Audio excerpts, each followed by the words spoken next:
UN has gone ahead in terms of the Secretary General's decision.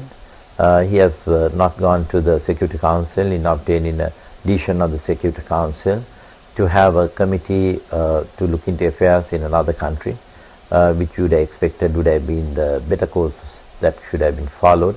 But he terms this as an advisory panel to advise him, nothing to prevent from anyone appointing committees to seek advice on issues.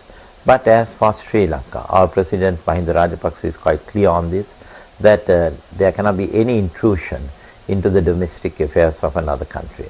And thereby the United Nations too should respect that, the Secretary General too should avoid any type of influence in the local electorate in a manner that would have very adverse repercussions in the local setup or the makeup of the local electorate.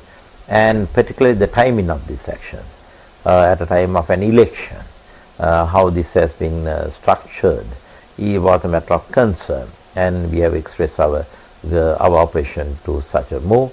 At the same time, the President has said there's enough and more domestic processes that can address these issues that have been highlighted there, and I think we are proceeding on the correct track in appointing a committee in Sri Lanka that will address the issues that have been cited by the Secretary General, because we have the domestic legal framework as much as the precedents that have been set in Sri Lanka in matters of this nature. For that matter, and what is the rush that one is seeking by the appointment of such an expert committee? Is there a delay on the part of the government of Sri Lanka?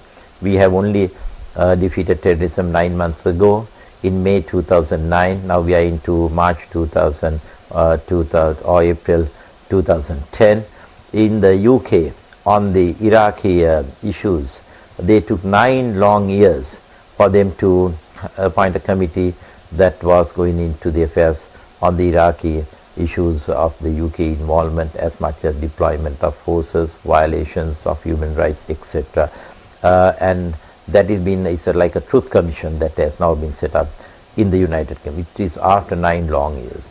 Here 9 months only have passed, and we are very much within the reasonable time framework that one needs to set up committees of this nature, and the domestic processes are very much on course, and we are looking forward to address them the way that it should be addressed in Sri Lanka in the domestic framework. And it would have been better if the Secretary General gave more time, more space on matters of this nature without rushing into